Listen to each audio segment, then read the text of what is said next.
Hey, what's up, guys? This is Varti from HOKI. Today I'm going to walk you guys through step by step how I built Baby Boy, which is our third single from our upcoming album, None of Us Will Ever Be the Same. I'm going to walk you guys through different elements, the thought process behind how the song was constructed, or what it was last year. So yeah, I'll just play the song right now and then we'll just jump into it.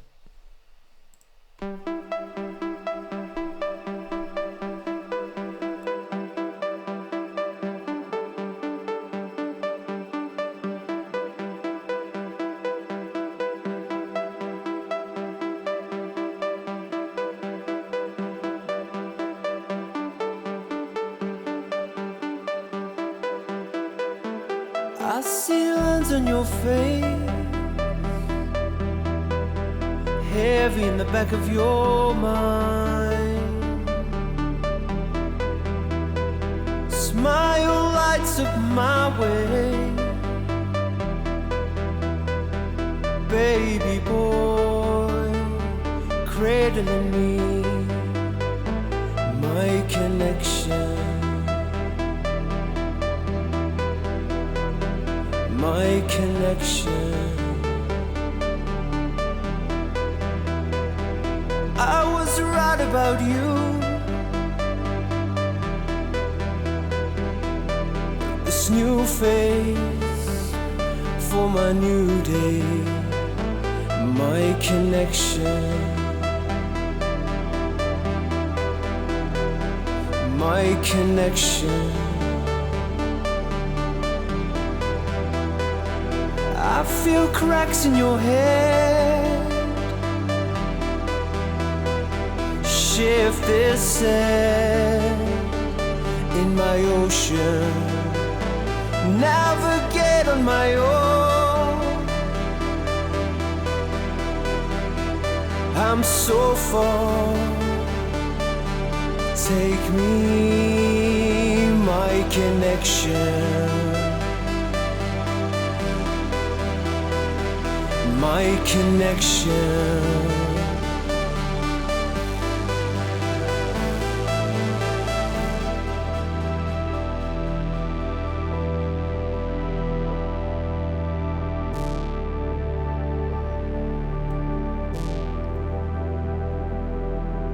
None of us will ever be the same.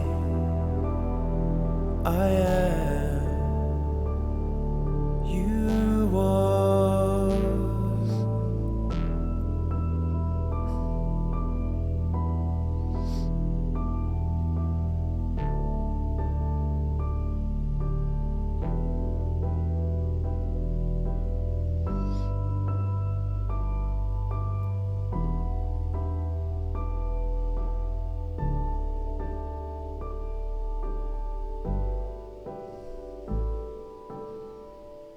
So yeah, that's the track. It's pretty straightforward. I've frozen some of the tracks because I just want to make sure that the computer doesn't jam. There's a lot of plugins running. Even though there's not a lot of tracks, there's the plugins are pretty heavy. So you realize the track does not have a kick nor has any drums. It just has a bass. That's the backbone of the track.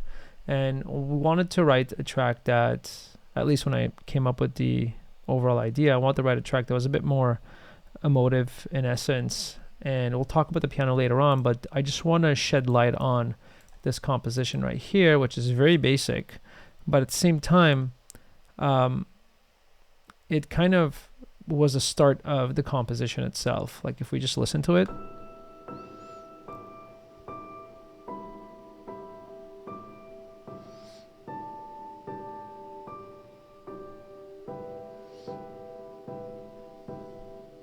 so there's something super interesting here that it would be a bit different than what you would hear in electronic music, is the fact that the track is in 6/8. So there's 6 eighth notes per bar. That's why the timing is a bit kind of odd. So I came up with this piano part. For me at first it was a bit lullaby-ish. Kind of feels like a childish song, you know. That's the feeling I had with the piano sound.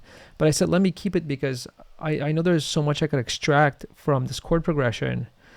and turn it into an electronic song that's going to fit the vibe of the album. So I stuck to it, and then when time came to produce the song, this beautiful track came about, which was super electronic in essence, minus the kick, of course. So yeah, that was the initial start of the track. So cool things about this song is that it's in 6/8.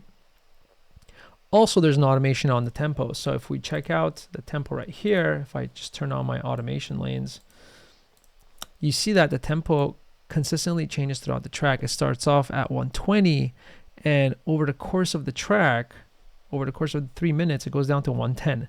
So the track is slowing down step by step by 10 dB across a 3-minute period. So the ear doesn't really hear it. But funny enough, when we're recording the video clip for this track, and I was playing the parts, especially the pluck parts and then the piano parts, at first when you start playing, it's a bit faster, and then by the time you get to the end, it becomes just a bit easier to play because it slows down in tempo. It's kind of interesting. So Brent is kind of adapting to the slight tempo changes. He's not really aware of it. He's just following the song, and the song is slowly slowing down, which is a cool thing in this track. When I wrote the track, I didn't have that in mind. At the end of it, I'm like, you know what? I'm just going to do something fucking crazy. So I just drew the line. I'm like, you know what? Yeah, I want to keep it this way. I don't know why. I guess just want to break the rules. We like breaking the rules. So, okay, great. Now, moving on to the bass. So the track is in E Phrygian. I'll talk more about it when we go into chord progressions. Looking at the bass line, it's a simple Moog type of bass. The cool thing here is the automation on the filter slowly opening up, and it kind of dies back down. And you see how it's opening up right now, the high-end filter.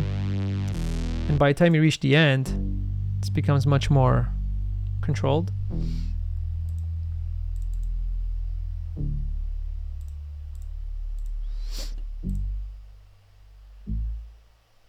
So I kind of find that super interesting in terms of the way it just becomes a bit more bouncy, less sustained. And that's mainly because of the filter closing. Now, so this is the backbone of the track. Now, building up on this, we have the pads. The pads are two massive patches. Well, the first one starts halfway through the track. The second one starts on the piano. Now, I want to shed light on the Oceanic Storm. It's a really cool sound. Check out the background wobble, high-pitch wobble.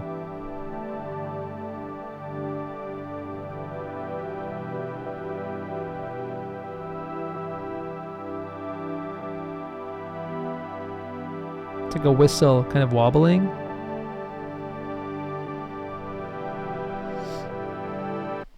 So I'm just going to unfreeze this so I could show you the plugin. The VST more like. So it's pretty much, there's a phase modulation going on the sine wave, and it's connected. The modulation is happening through this LFO right here. See the L3, and it's modulating, and that's what's creating that cool, super cool sound, again, which is not necessarily audible per se, but it adds movement to the progression of the track. We also have another layer of massive right here, which happens to only play on top of the piano at the end. Very soft, simple, complements the piano with the bass.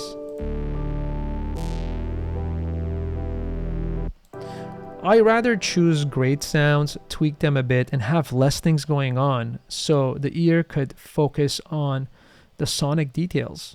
And that's the experience of HOKI, where we keep things minimal. We don't need 800 channels like most producers do. And I'm not saying that's bad, but a lot of times it's a lot of sonic mess that comes out of that, right?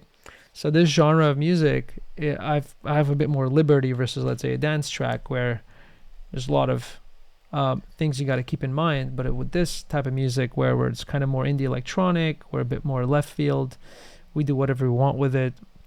It kind of allows us the opportunity to, say, you know what, how about just have one layer of a sound and then put the vocals on it and it feels good.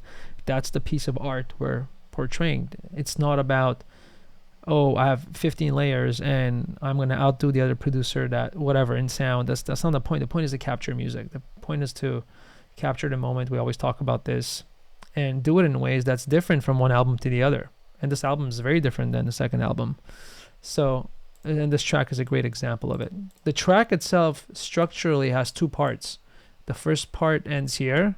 It's kind of the buildup of the pluck with the vocals, and the track completely changes. It doesn't completely change, same chord progression, but it just goes in an outro that's quite different. And Brent even sings a line that's never sung before, and he sings it once, which happens to be the track title, the album title, which is amazing. Now looking at the piano, let's start analyzing a bit of the chord progression here. We see we're hitting the E's a lot. If we turn on the scale mode, go to E Phrygian. Let me unfreeze this.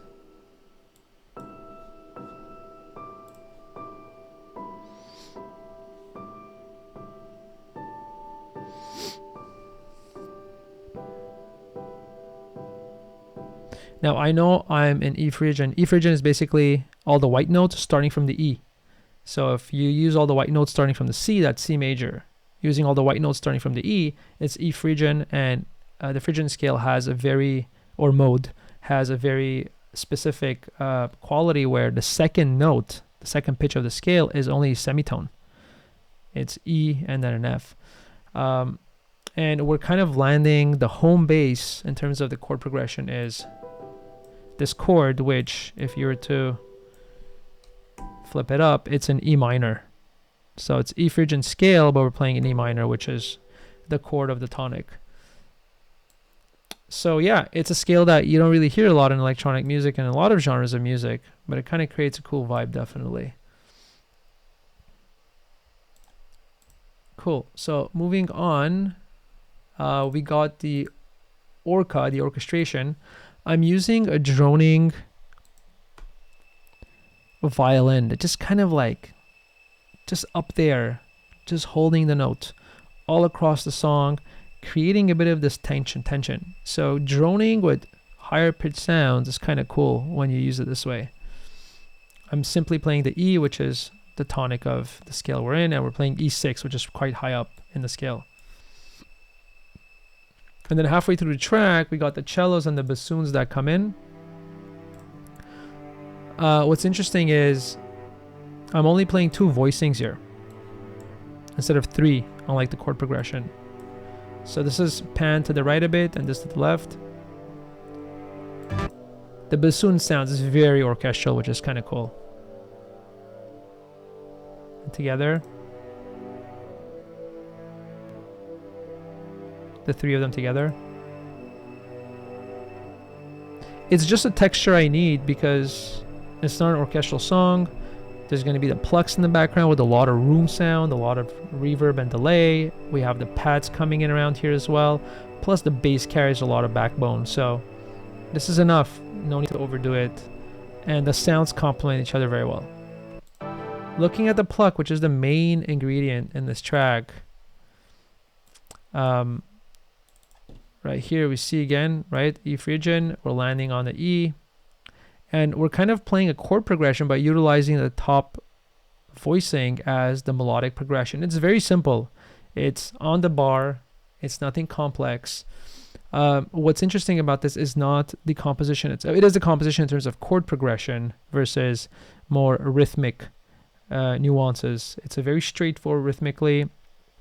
There's an arpeggiation being played. And it's just interesting how holding this G, which is the third of the scale as the bass, kind of feels good. So let's check it out.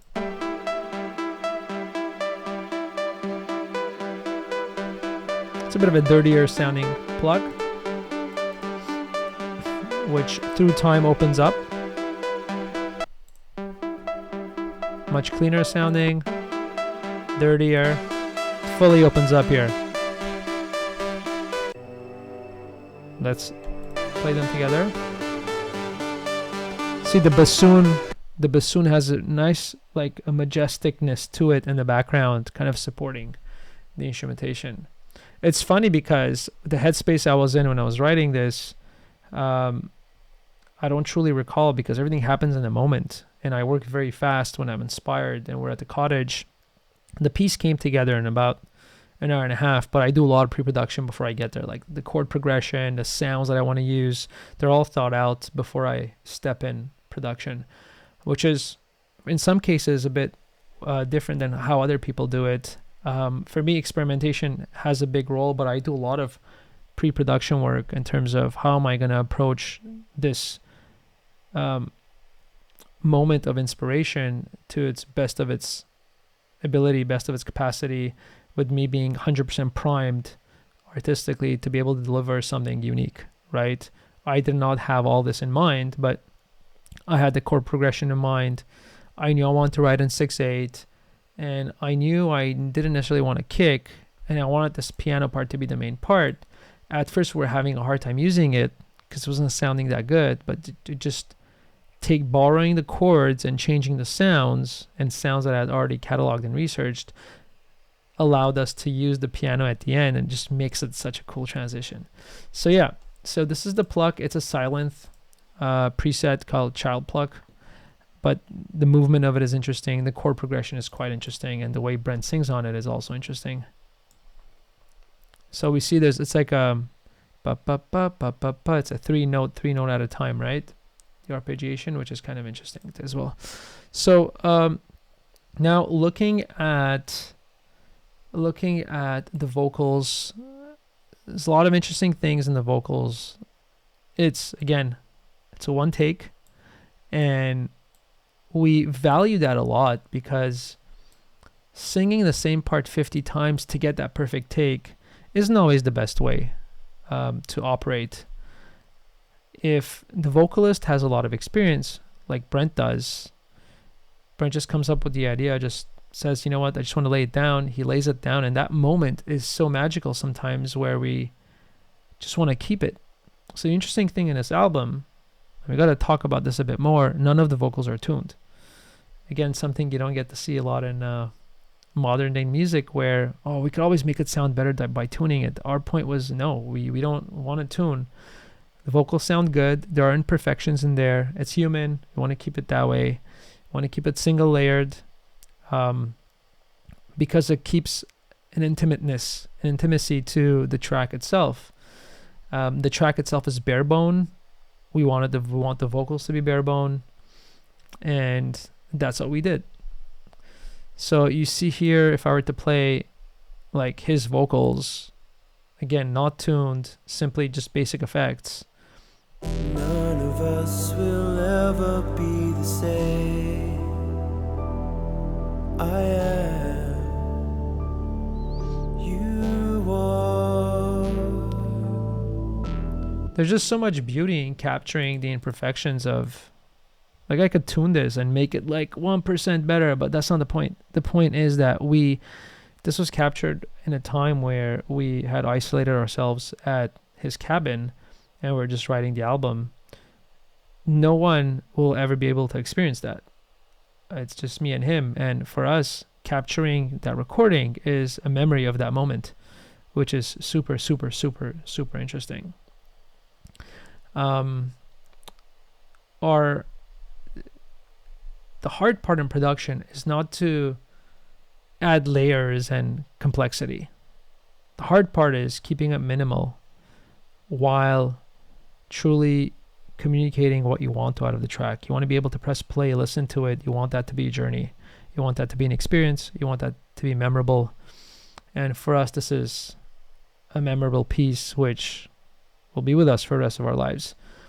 And I don't want to get too emotional and deep here, but I mean, it is, the experience was, and I want to convey that information to you guys.